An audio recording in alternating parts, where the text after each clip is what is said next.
Passamos agora ao quadro Perguntas e Respostas Bíblicas.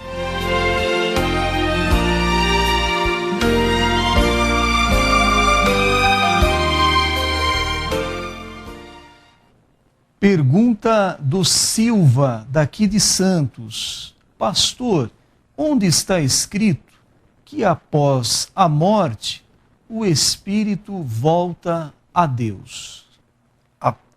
Esse texto solicitado pelo nosso consulente está em Eclesiastes, capítulo 12, versículo 7, que passarei a ler. Diz assim: e o pó volte à terra como o era, e o espírito volte a Deus que o deu.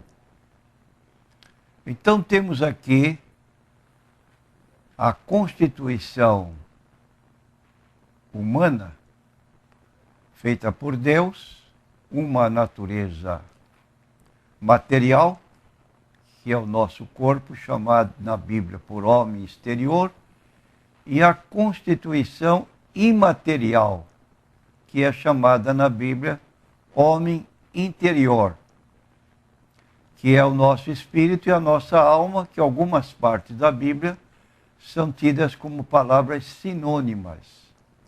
Agora, a pergunta pode surgir: para que volte a Deus? Para que volta a Deus?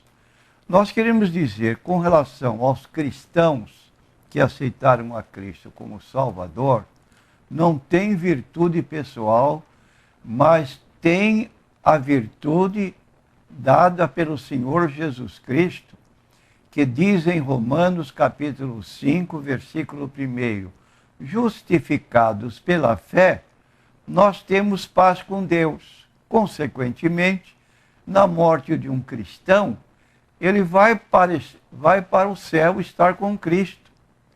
Temos aqui um exemplo no livro de Atos 7, 55, 56 e 59.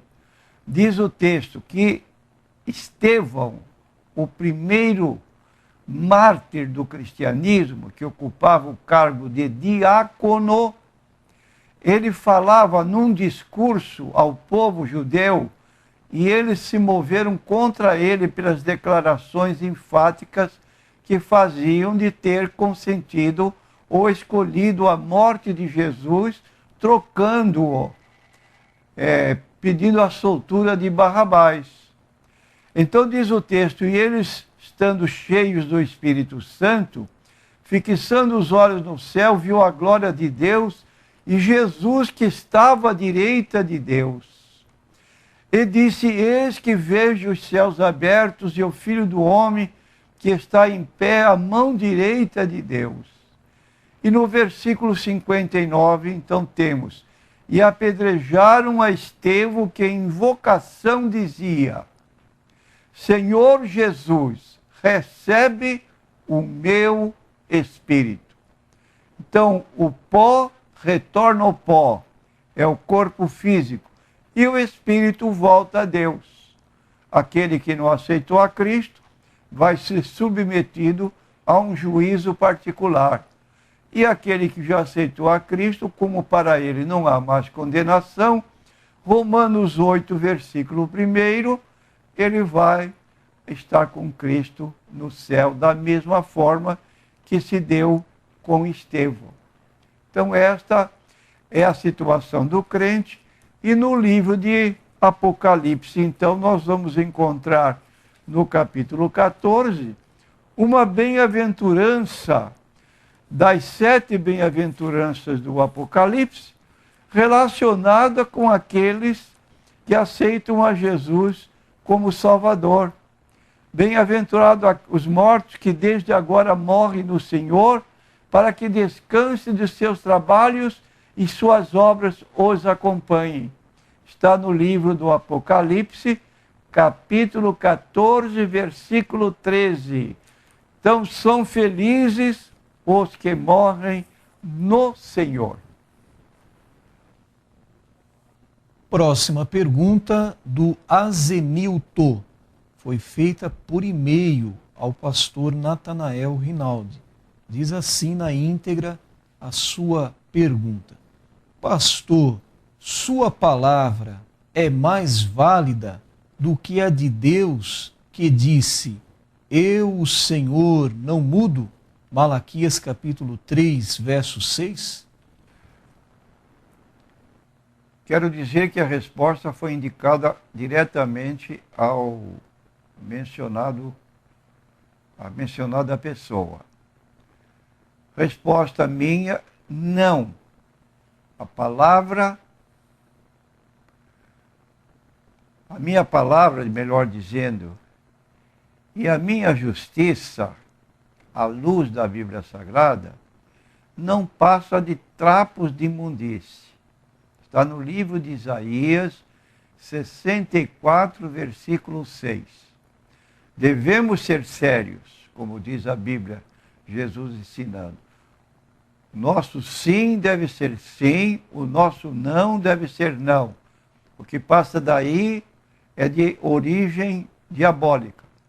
Devemos ter crédito naquilo que dizemos, ou seja, ser pessoa conceituada nesse particular. Porém, queremos dizer que não temos autoridade nenhuma acima da Bíblia Sagrada. Nós temos, por exemplo, em Tiago, capítulo 1, versículo 17, que a palavra de Deus é que deve prevalecer. A palavra de Deus não muda. Está em Tiago 1:17. Por isso eu aceito a graça de Deus dada por intermédio de Jesus Cristo, segundo a qual minha salvação só se efetiva pelo favor de Deus, sem méritos pessoais.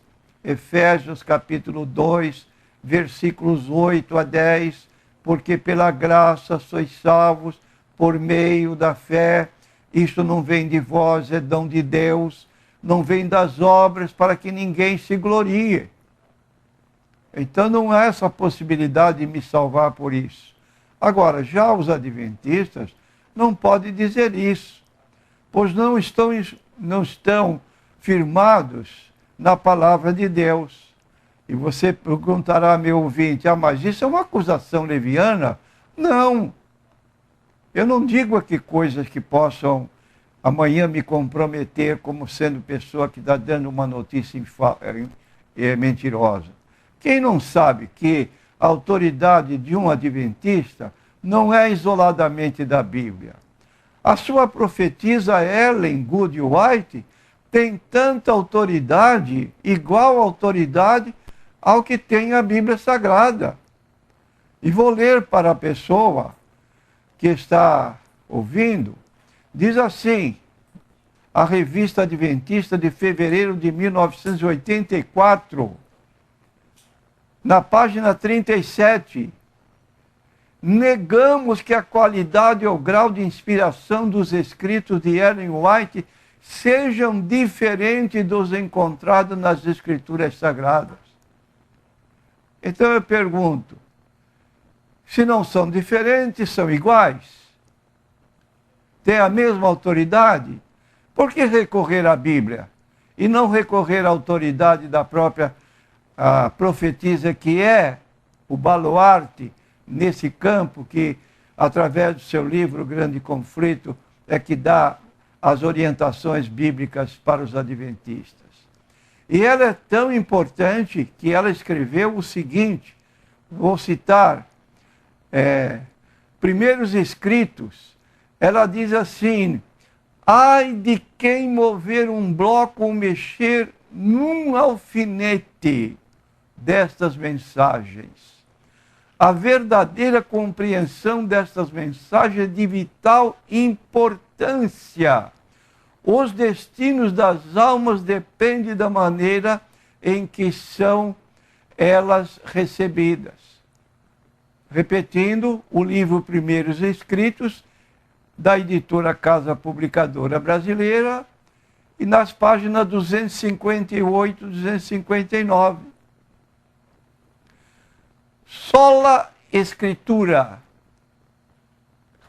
expressão latina que foi a bandeira dos reformadores e tem sido o lema de todos os cristãos verdadeiros. As afirmativas que fizemos da senhora White comprometem totalmente as doutrinas adventistas. Não poderia ser colocado seus escritos em pé de igualdade com a Bíblia Sagrada. O apóstolo Pedro diz que as Escrituras foram inspiradas e vieram da parte de Deus. Os apóstolos deixaram as orientações básicas que formam o fundamento apostólico, ou seja, a Bíblia Sagrada, para que a igreja se direcione somente por essa bússola. Porque ninguém pode lançar outro fundamento além do que já está posto, o qual é Jesus Cristo. 2 Coríntios, capítulo 3, versículo 10 a 11. 2 Coríntios 4, 6, por amor de vós, para que nós aprendais a não ir além do que está escrito. Repetindo, 1 Coríntios 4, 6. Próxima pergunta, NQI. Diz assim, o ouvinte não quis se identificar. Está perguntando, pastor, sempre fui dizimista fiel, desde a minha infância, e atualmente estou passando uma dificuldade financeira muito grande e não estou conseguindo dar o dízimo. O que devo fazer? Eu quero dizer o seguinte, 2 textos bíblicos que vamos citar. Primeiro, está em 1 Timóteo 5:8. Se alguém não cuida dos seus, é pior do que o incrédulo e negou a fé. Então, não é possível uma pessoa, como descrita aqui, deixar de sustentar a sua família nas necessidades essenciais para dar o seu dízimo. Ele próprio testemunha que foi um dizimista fiel. Nós temos que compreender isso. Segundo, com relação aos credores que nos fornecem, às vezes, por um período, em confiança a nós que somos cristãos. O que diz a Bíblia Sagrada? 1 Coríntios 10, versículo 32. Portai-vos de modo que não deis escândalo, nem aos judeus, nem aos gregos, e nem à igreja de Deus. Então, o cristão não pode ficar devendo. Ele tem que ser uma pessoa que mereça crédito, até por palavra, que ele seja alguém possa confiar. Mas não estou dizendo para você crer em todo mundo, só digo naquela pessoa que você conhece. Como se diz no ditado popular, reputação não se impõe, se adquire. Dessa maneira, aqui está a atitude de um cristão que quer servir a Deus e por isso ele deve dar atenção aos seus deveres cívicos e deveres de cidadão integrado na sociedade que vive. Agora, amanhã, quando você melhorar, retorne à sua condição de contribuir dentro do preceito bíblico. Pastor, a mensagem hoje, o senhor falou sobre a necessidade da oração. Então vai aqui uma pergunta sobre este importante tema. Diz assim, pastor, algum tipo de oração é dirigida a Jesus na Bíblia Sagrada? Sem dúvida, podemos responder. Por exemplo, nós acabamos de mencionar um episódio da Bíblia, em Atos 7:59, quando Estevão, ele dirige-se pessoalmente a Jesus. Repetindo, Atos 7:59, Senhor Jesus, nas minhas mãos eu entrego o meu espírito. Senhor Jesus, recebe o meu espírito. E não é só isso. Se prestarmos atenção no início das cartas do apóstolo Paulo, vamos notar que o apóstolo Paulo faz saudações à igreja. Primeiro, ele se identifica como escritor da carta que ele envia. Fala do seu companheiro que está ao seu lado no ministério. E em seguida, ele faz a invocação do nome do Senhor Jesus Cristo. E eu gostaria de pedir então, ou vamos fazer melhor dizendo, a leitura de 1 Coríntios, capítulo 1, versículos 1 a 3. Eu passarei a ler. Diz assim: Paulo, chamado apóstolo de Jesus Cristo pela vontade de Deus, e o irmão Sóstenes, a igreja de Deus que está em Corinto, aos santificados em Cristo Jesus, chamados santos, com todos os que em todo lugar invocam o nome de nosso Senhor Jesus Cristo, Senhor deles e nosso. Então nós temos aqui uma comunidade de pessoas orientadas pelo apóstolo Paulo para que invocassem o nome do Senhor Jesus, corroborando com o próprio ensino de Jesus, de orar ao Pai em seu nome, porém, podendo fazer diretamente ao próprio Jesus. Eu e o Pai somos um. Não um em propósito, um em natureza. A mesma natureza, ou seja, a natureza divina. Mais uma pergunta, pastor, sobre o tema oração. Diz assim: pastor, se Jesus proibiu as orações repetitivas, está registrado em Mateus capítulo 6, versos 7 e 8, por que ele ensinou a oração do Pai Nosso, registrado em Mateus também capítulo 6, do verso 9 ao verso 13?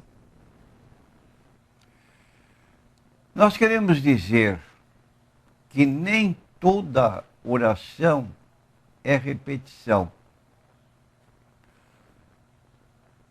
E talvez você se espante com a minha declaração, só que você tendo uma atenção melhor da leitura bíblica, você vai encontrar Jesus no Getsemane orando várias vezes, dizendo a mesma coisa.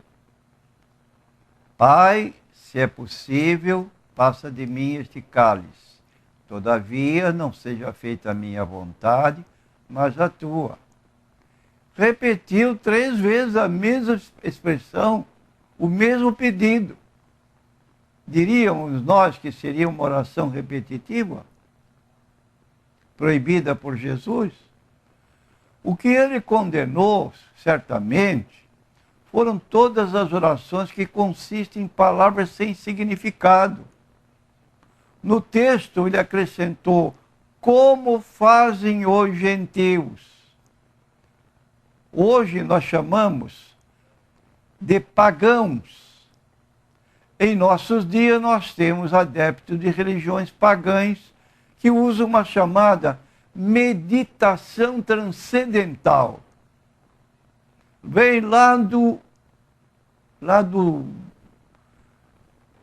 da Índia, vem da China, vem do Japão, e as pessoas então são orientadas a fazer essas chamadas meditações transcendentais em ocasiões em que inconscientemente cantam mantras, ou seja, fazem orações mântricas e que não têm valor nenhum aos olhos de Deus. Porque, na verdade, estão ali fazendo mantras, esperando receber orientações de espíritos que chamam de guias, espíritos de luz, mas, na verdade, não é isso que acontece à luz da Bíblia. Então, essa meditação transcendental e outros movimentos nesse aspecto, que fazem repetições de orações sem base na Bíblia Sagrada, é isso que Jesus, na verdade, está repelindo. Mesmo porque ele nos ensinou a orar a oração do Pai Nosso, que não sei se para pessoas pode se tornar até uma oração mecânica, aí proibitiva, mas a ordem de que nós oremos a oração do Pai Nosso. Pai Nosso que estás no céu, santificado seja o teu nome, venha a nós o teu reino. Quem não sabe esta oração decorada? Então, é nesse particular que Jesus está recriminando não orar, fazer orações repetitivas, mas aquelas que partem do nosso íntimo, do nosso coração. E geralmente são os pagãos que usam desse meio através de ensinos conflitantes com a própria Bíblia Sagrada. E Jesus disse, não sejam iguais a ele. Então podemos repetir nossos pedidos a Deus sem problemas, mesmo porque nós temos também no capítulo 7 de Mateus, versículos 7 a 11, quem não sabe essa passagem bíblica? Pedi, dar-se-vos-á, buscai e encontrareis, batei e abrir-se-vos-á, porque aquele que pede, recebe, o que busca, encontra, o que bate e abrir-se-lhe-á. Qual de vós é o homem que, pedindo-lhe pão, o seu filho, lhe dará uma pedra, pedindo-lhe um peixe, lhe dará uma serpente? Se vós, sendo maus, sabeis dar boas coisas aos vossos filhos, quanto mais vosso Pai Celestial dará os bens aos que lhe os pedirem. Aí está. Você precisa pedir, insistir. E não pensar que isto é uma oração repetitiva, sem apoio bíblico. Clama a mim e responder-te-ei. Anunciar-te-ei coisas grandes e firmes que não sabes. Vamos clamar a Deus com desembaraço.